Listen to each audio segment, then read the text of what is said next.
Hello students, welcome to class 12 physics class. Last class we discussed about the Wheatstone bridge and one of its simplest application, practical application, that is meter bridge. So today and we also find out the balance condition and the balance condition for the meter bridge, also how we find out the unknown resistance. So today we discuss some numericals or some problems related to meter bridge, okay, using that formula. So first let's start with the first problem. First problem is, in this figure the meter bridge circuit with AB equals to 100 centimeter. AB equals to 100 centimeter is given. X equals to 12 ohm and R equals to 18 ohm, and the jockey J in the position of the balance. So jockey position, wherever whatever the value of the jockey from the meter scale, where in that point we get the zero deflection of the galvanometer. Through what distance will J have to move to obtain balance? So we find out that distance. So first of all, we know that the formula x by r, here the s is represented by x. So x by r, that is equals to L1 by 100 minus L1. So from there we put the values over there. So L1 we consider, L1 is the for first case, the where we get the null point, that zero deflection, we find out the first that distance. Okay, when the r equals to 18 ohm. So we get at 40 centimeter, at a distance of 40 centimeter, we get the null point, or galvanometer shows zero deflection. Now we change the value of R, that R now it will be 8 ohm. So using same formula, but in place of R we put the value of 8. So from here we consider that distance will be L2, okay, for the second case. So L2 equals to, we get, after putting these values, we get that is 60 centimeter. Okay, so in first case when it will be 18 ohm, we get the null point at 40 centimeter, and in second case when we get the when we put the value 8 equals to r equals to 8 ohm, we get value of 60 centimeter. So how much distance it will travel? 60 minus 40, 20 centimeter. So if we move jockey more 20 centimeter, we obtain the balance point. Understood? Second number. Here a resistance R equals to 2 ohm is connected in one gap of a meter bridge which uses a wire of length 1 meter. An unknown resistance X is greater than 2 ohm is connected in the gap as shown in the figure. The balance point is noticed at L from the positive end of the battery. So from A, that means from A, in this figure it is given at a distance L. We don't know the value of L, okay. So left of the distance, that is 100 minus L, we know this. Now on interchanging R and X, it is found that the balance point further shifts by 20 centimeter. That means away from the A. First is L, then again 20 centimeter. So the total distance is L plus 20 centimeter for second case. We calculate the unknown resistance of X. So in first case, the R by X equals to L by 100 minus L. In second case, the R and X will be interchanged. So X by R equals to, and L distance is shifts by 20 centimeter. So L plus 20 divided by 100 minus L plus 20, that will be L plus 20 by 80 minus L. Now if we multiply this to equation, we get one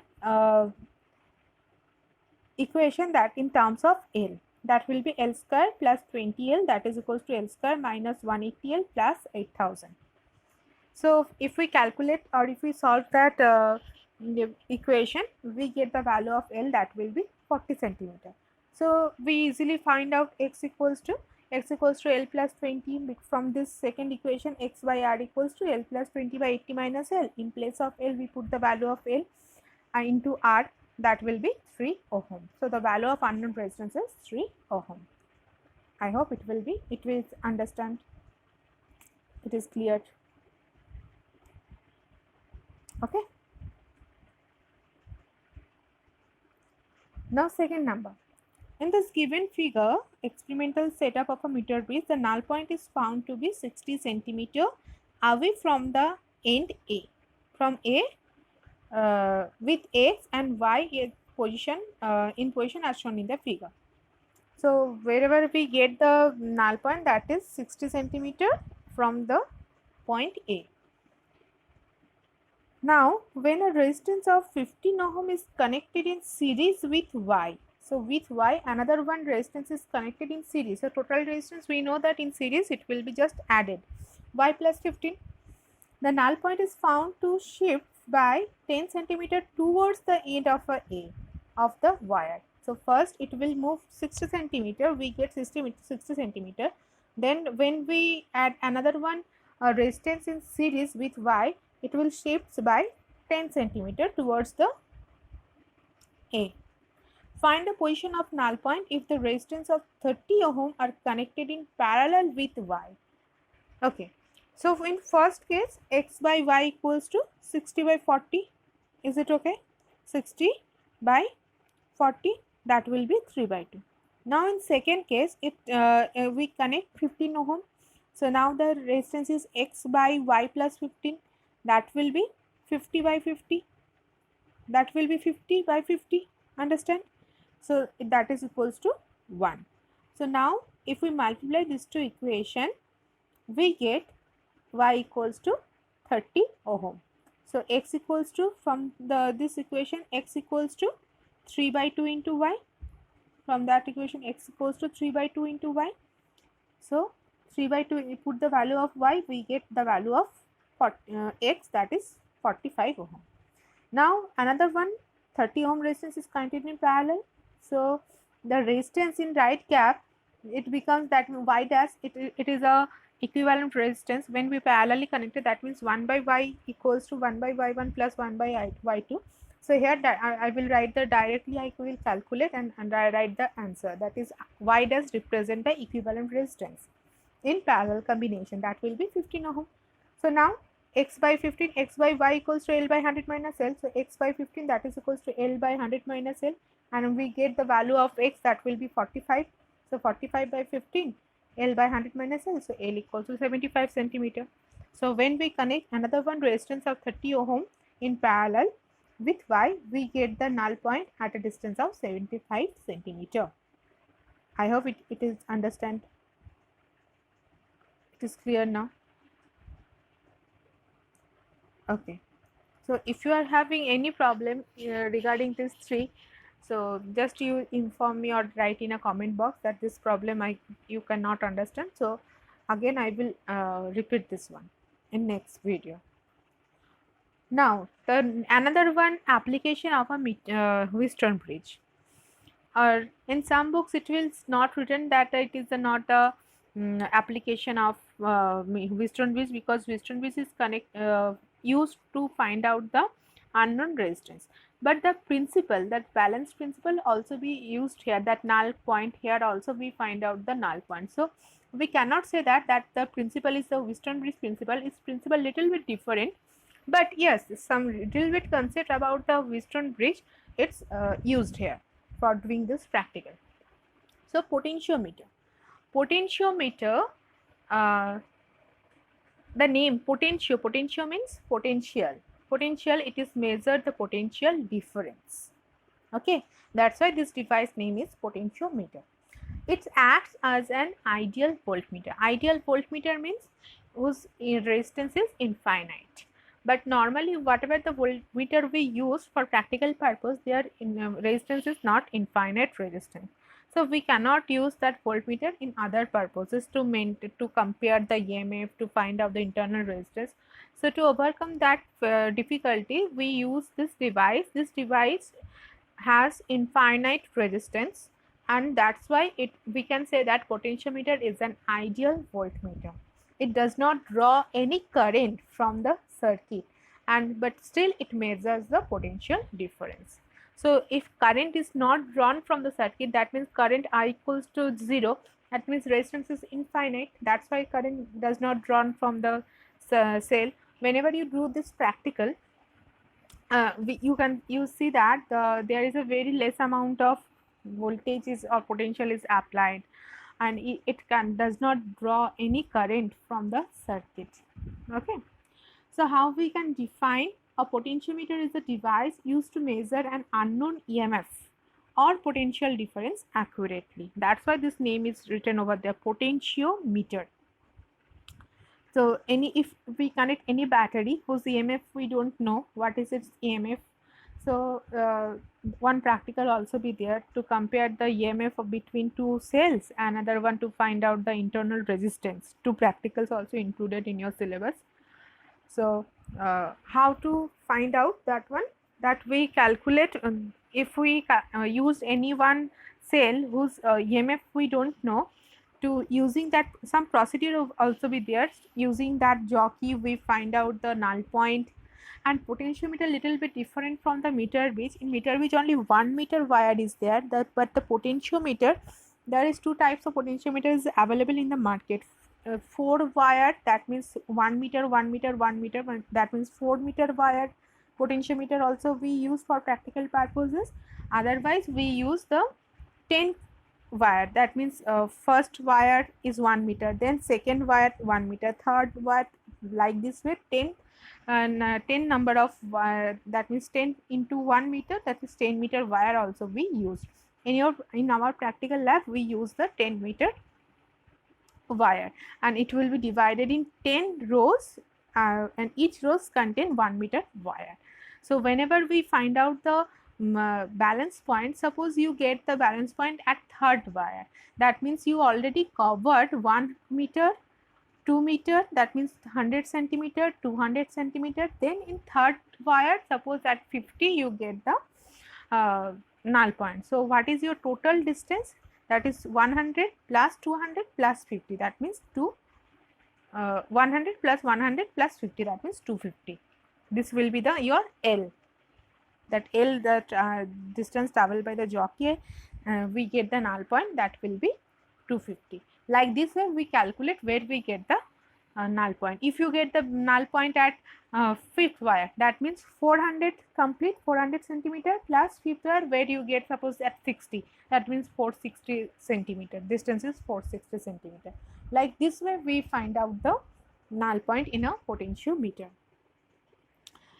So potentiometer is a device to measure the unknown EMF and potential difference accurately. Accurately we measure the potential difference. Another one practical also be there, to compare the EMF between two cells. So for that practical purpose we use two cells. One is a Daniell cell, another one is a Lackland cell. One having and the EMF difference between them is very less. One having 1.5, another one having 1.1 volt EMF. So the difference is 0.4. So whenever we find out the balance condition, so we connect that two cells according to the circuit diagram. So and we use the two switch or two keys. So when we use the first cell, the second cell is open, and when we use the second cell, we open the first cell. Like this way we get the balance point for first cell also, second cell also, for a given particular resistance. For suppose one resistance is there 500, suppose 10 ohm resistance. For 10 ohm resistance, the balance point for first cell and balance point for second cell you find out, then you increase the resistance. Like this way, first you find out the balance point for first cell and the for second cell. At like this way, at least minimum 5 data we collect, and whenever you compare now that E1 and E2, E1, E2, you know that value, Lackland cell 1.5 and Daniell cell 1.1. I think this the gap difference between them 0.4. So whatever the values you get, that L1 and L2, L1 for first cell, L2 for the second cell, if you compare E1 by E2, that is equals to L1 by L2. If you find divide that to balancing distance, you get the difference between them is nearly equal to that difference of the EMF. If it will be 0.04, so you get 0.41 or 0.39, like this way. Understood? Okay. So what is the principle of potentiometer? The basic principle of potentiometer is that when a constant current flows through a wire of uniform cross section area and composition, the potential drops at any length is directly proportional to the length. The potential drop along first wire, second wire, whatever the length, it will be proportional. Okay, proportional to the L, V proportional to L. And the potential drop per unit length of the potentiometer wire is called potential gradient, and it is denoted by K, that is the V by L potential drop per unit length. So from here we can easily find out the SI unit, that is volt per meter, and practical unit is volt per centimeter.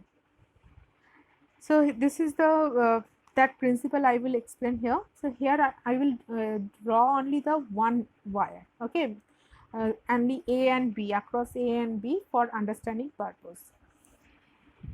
So here we consider that AB is a wire of length L and the cross section area is A, and the resistance is R. RAB is the resistance of that wire. If I be the steady current, we already studied that constant current, that is steady current flowing through the wire.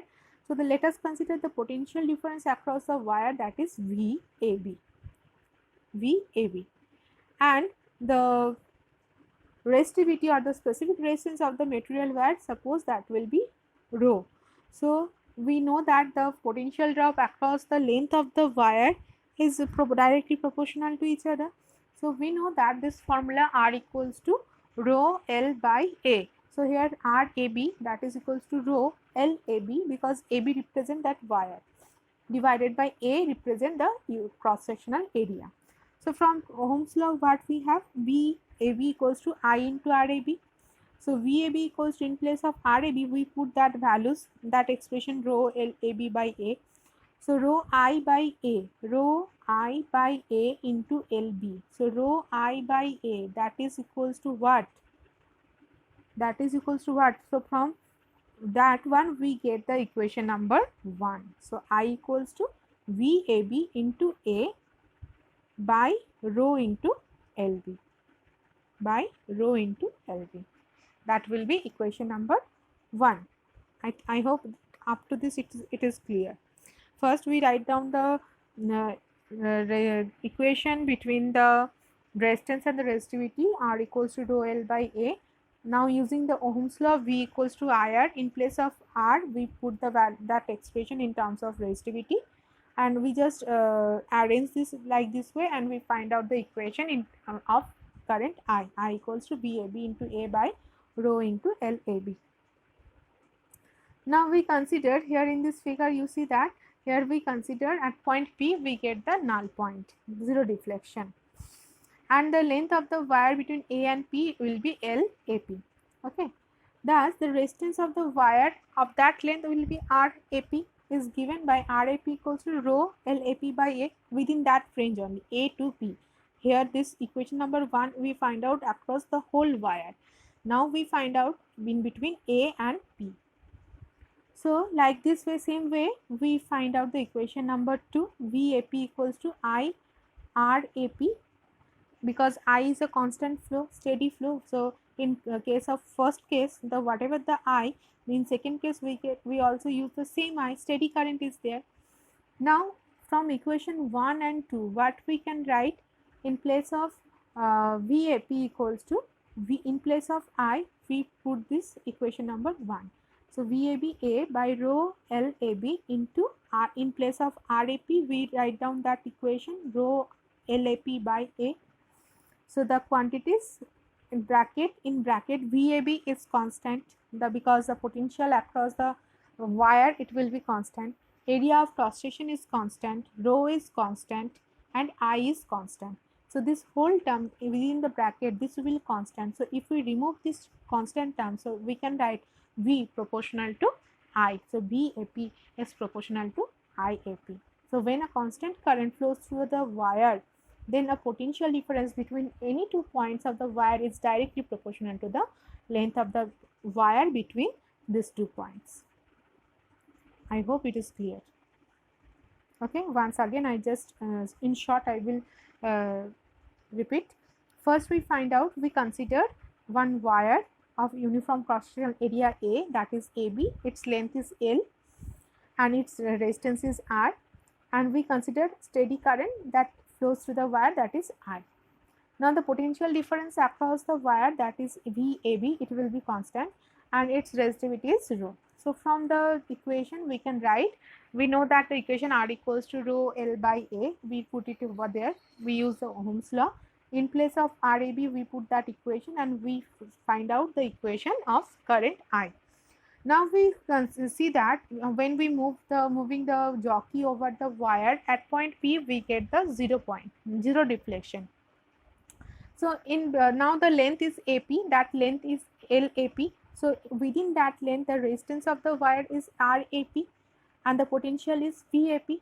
So like this way, we same equation R and resistivity and resistance we can write, but in terms of AP. So now we use a Ohm's law, VAP equals to I into RAP. In place of I we put the equation number 1 and in place of RAP we put the above equation, that rho LAP by A. If we calculate this one, we get this equation, VAP equals to VAB A by rho IAB into LAP.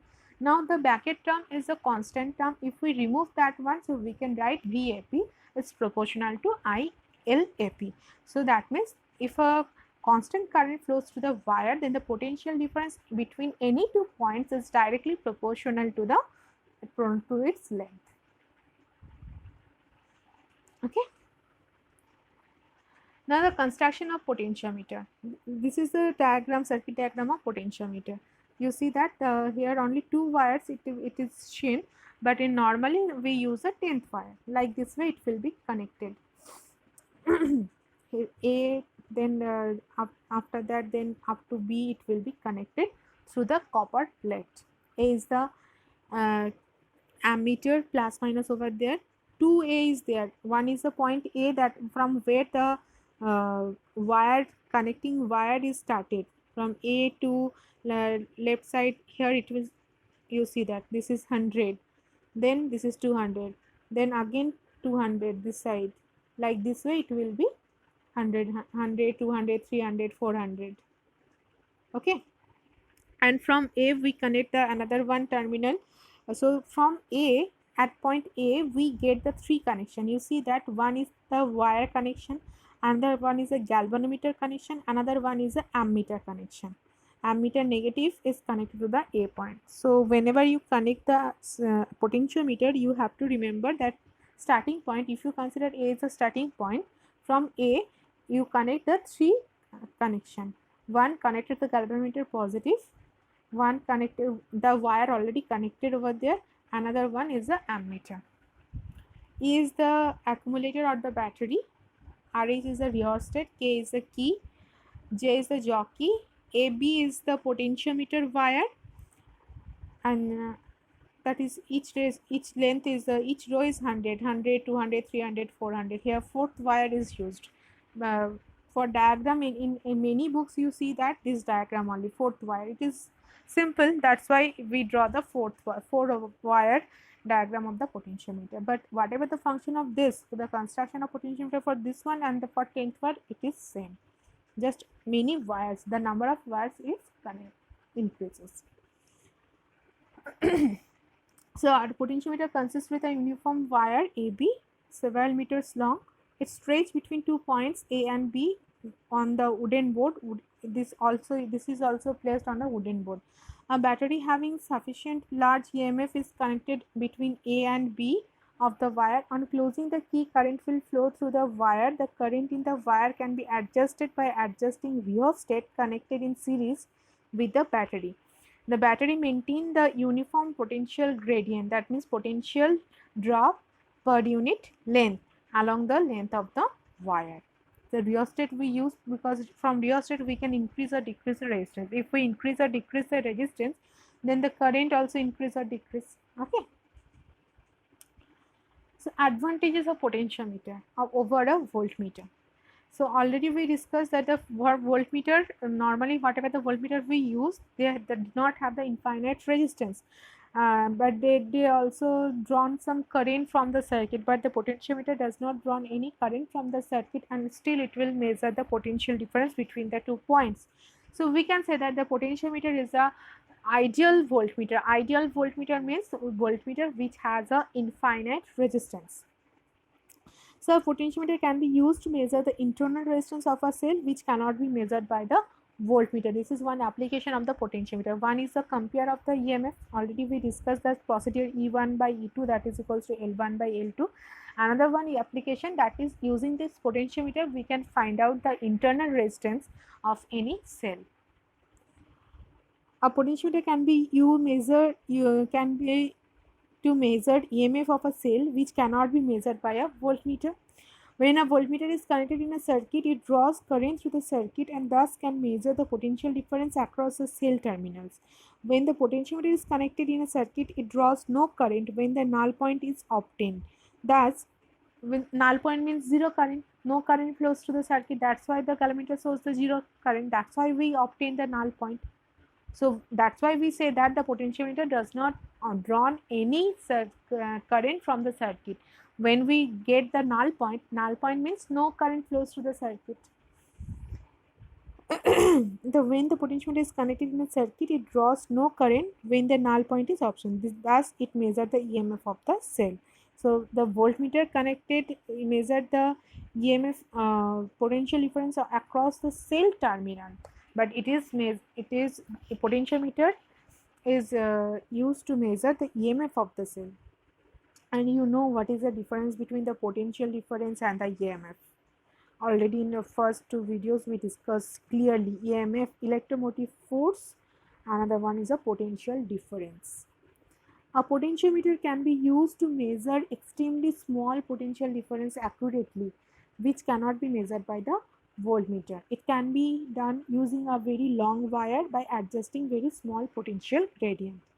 And potentiometer is very sensitive compared to the voltmeter. Sensitive means for a small change it will also be affected. That's why but the voltmeter is nothing is happened. These are the advantages of the potentiometer over a voltmeter. Disadvantages, very less amount of disadvantages there. The voltmeter is direct reading instrument while the potentiometer is not so. We have to perform the calculation to find out. We have to know the formula. We put the values over there, then we calculate this one. And the voltmeter is portable while the potentiometer is not portable. And this is not a so much disadvantage, I hope. Use of potentiometer. We already discussed that to measure the EMF of a cell or to compare EMFs of two cells by the individual methods.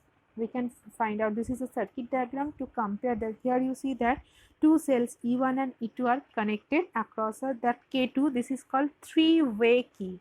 So three-way key, why we use the three-way key? When we use the E1, E2 must be switch off. That means open circuit. That's why we use this three-way key. It is called two-way key, not one-way key. One-way key has only one point is there, but here the 2 point is there. So when we use the E1, E2 is open, and when we use the E2, E1 is open. This is called two-way key. This is a fourth. A is the starting point. You see that from A we have 3 connection. One is a wire, another one is for 2 cells, another one is connected to the battery. Okay, rheostat key. You can also use the, if you want to use the ammeter also, how much current but it's no need to find out the current. That's why here we cannot use the ammeter. And another one is a galvanometer through the jockey. Okay, for at first we find out the P1 for E1. When we close E1, we get the null point at point P1, and for E2 we get at point P2. Okay, so P1 we get 4th number wire, and P2 we get 6th number wire. Here 1, 2, 3, 4, 5, 6 wire potentiometer here I will draw. Okay, so this is nothing, it's happened. Whatever, how many wire you can draw it, you can also draw the 4th wire, you can also draw the 10th wire. It is not happening, but the other connection will be same. This is the procedure. E1 and E2 are the EMF of two cells. Okay, so the wire length of the wire, we here you see that at P1 we get the null point for E1. So null point at P is determined such and the galvanometer shows the deflection. So the length of the wire, that is A to P1, AP1, that is equals to L1 is measured. The potential difference across the length balances EMF is E1. So EMF of the cell, that is equals to potential difference across the AP. We know that. So E1 equals to what we can write? K into L1, because K equals to E1 E by L. That means V by L. EMF by potential by length, that is a potential gradient. So E1 equals to, we can write, this is equation number 1. Same way we can write equation number 2, E2 equals to K into L2. If we divide this two equation, what we get? E1 by E2 equals to L1 by L2. This is a derivation of if any question is that they derive this formula, so you can write this one. Okay, and the practical already I will discuss. So first we get some data, some point values of P1 for and P2 for some value of the resistance. That means you adjust a rheostat at some position, you fixed it over there, and then you find out P1 and P2 for E1 and E2. Then again you change the rheostat position, then again this P1 P2 position also be changed. So like this way you just take the data, then E1 and E2 value is given. Okay, it is a standard value, E1 and E2, Daniell cell and the Lackland cells. So it will provided by you. So first of all, E1 by E2 you find out what is the value E1 by E2. Then whatever the length you find out corresponding to the resistance, for each data you calculate L1 by L2, and you see that it will be nearly equal to the E1 by E2. That's why we can write this equation, E1 by E2 equals to L1 by L2. Thus, knowing the values of L1 by L2, we can compare the EMF of two cells. To find the internal resistance, this is a circuit diagram for that one. So here we use one battery of the EMF greater than the EMF of E. You see that here another one cell we used whose EMF we don't know, that is connected E, and you have to keep it in your mind. Whatever the battery we used, the battery B has greater EMF than that E, and that cell, that EMF of the cell whose internal resistance we calculate. Okay, this is a circuit diagram. For here we get the two positions at P1 at P2, 1 2 3 4 5. Here also we use a 6 wire. The circuit diagram similar for both cases, similar, just one. Here we used only one cell. For first one we use the two cells over there. Okay, here the galvanometer also connected, galvanometer to a jockey, a resistance box, and a key, another one key, two keys there, K1 and K2 connected across the cell, K2 and K1. K1 is connected across that cell, whose EMF we don't know. Okay, sorry, K2, and K1 is in the main circuit. Okay, so initially K2 is kept open. By closing the key K1, current passes through the potentiometer wire so that the uniform potential gradient is produced when we get the null point at P1. So first of all, K2 is open. That means that cell E does not affect any on this circuit. So K1 is open, so only this side current will flow. Another one circuit with the E, that with K2 resistance box, it is not affect. So for K1 we get the null point at point P1. So the length is AP1, and we use this one, AP1 equals to L. L is measured. As the cell is open circuit, the EMF of the cell equal to the potential difference, we know that, so we can write E equals to K into L. E equals to K into L. K is a potential gradient. Now a suitable resistance R is connected from the resistance box. Here that RB is written over there. From there we use any value of the resistance. You open it. That means you apply that resistance on the circuit. Okay, and K2 is closed. And once again you get the null point P2 on the potentiometer. So now the length is AP2, that is equals to L1 is measured. If V is the terminal potential difference of the cell, then we can write V the terminal potential difference of the cell. So now dividing equation 1 and equation 2, equation 2, E by V. So V equals to what we can write? V the potential difference of the cell. So we can write V proportional to L1. V equals to K into L1. We can write this one. So that will be the equation number 2. V equals to, you just write it in your copy. Here I will forgot to write down that equation. That equation is V equals, let V be the terminal potential difference of the cell. So V equals to K into L1. V equals to K into L1. That is equation number 2. Now if we divide equation 1 and equation 2, E by V equals to K cancel each other, L by L1. This is equation number 3. But by Ohm's law, E equals to IR plus IR from the main circuit plus I into smaller from the internal resistance, and V equals to IR. We know this, E is the EMF and V is the potential.